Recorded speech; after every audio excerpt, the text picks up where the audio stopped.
Welcome, young readers, to another thrilling adventure with our favorite inquisitive little monkey, Curious George.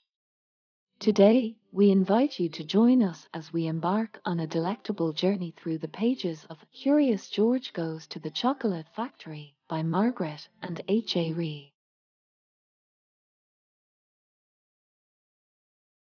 This is George. George was a good little monkey and always very curious.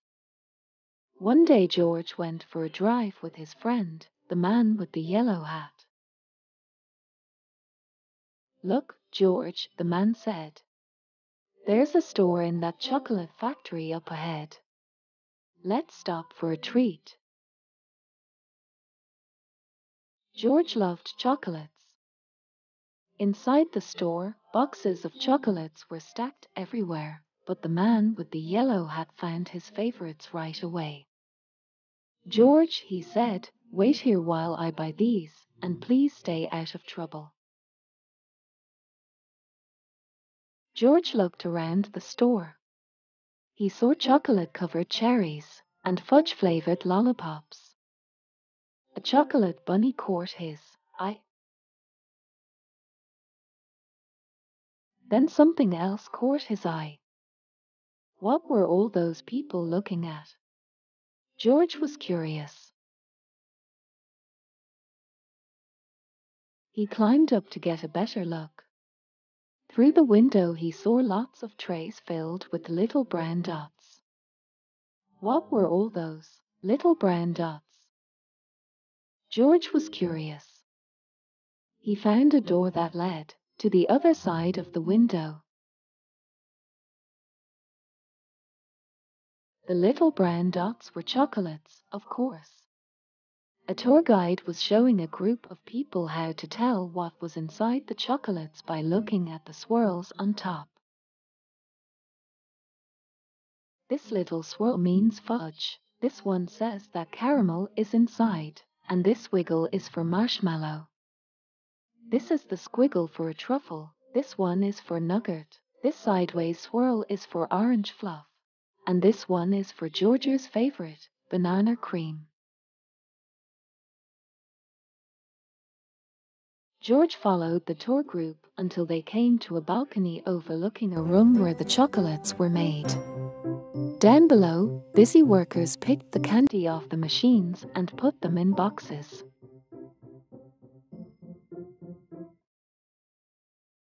These were the machines that made the chocolates with the swirls on top. The chocolates came out of the machines on long belts.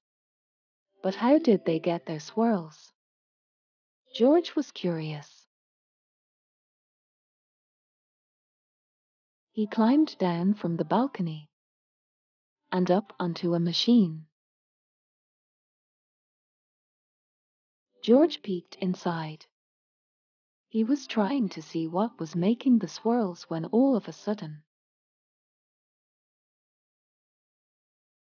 the chocolates began coming out faster and faster. They sped by him so quickly they seemed to be running on legs of their own. "Quick! Bring more boxes," yelled a man with a tall white hat. "What happened?" asked another man. Nobody answered. Nobody knew what had happened, and everyone was so busy that no one noticed George. The workers began to fall behind and the candy began to fall off the end of the belt. "Save the chocolates," yelled the man with the tall white hat. Meanwhile, George saw one of his favorites whiz by. He tried to catch the banana cream chocolate, but it was too fast. He chased it to the end of the belt. At the end of the belt, a pile of chocolates was growing taller and taller. George had never seen so many chocolates. As he searched for the banana cream, he put the others in empty boxes. George was a fast worker. Someone noticed and yelled, "Bring that monkey more boxes." He's helping us catch up. Not all the chocolates made it into boxes, but no more chocolates fell on the floor. Just when George and the workers were all caught up, the tour guide ran in with the man with the yellow hat.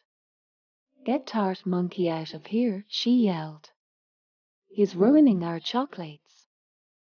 "But this little monkey saved the chocolates," explained the workers. "Chocolate." Then the man with the tall white hat said to George, "You may have caused us some trouble, but you were a speedy little monkey. You deserve a big box of candy for all your help." George was glad he was not in trouble, but he did not take the chocolates.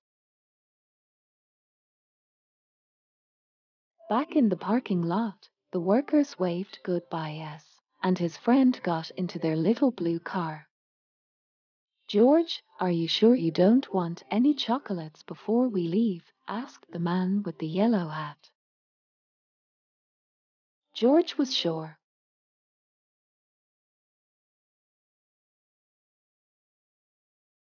Now this is fun activity as promised to you. Help George follow the trail of chocolates back to his ride. You will need 2 coins, 3 if you are playing with a friend. Use one coin as a placemaker. Use the other to flip. If it lands on tails, move 1 space.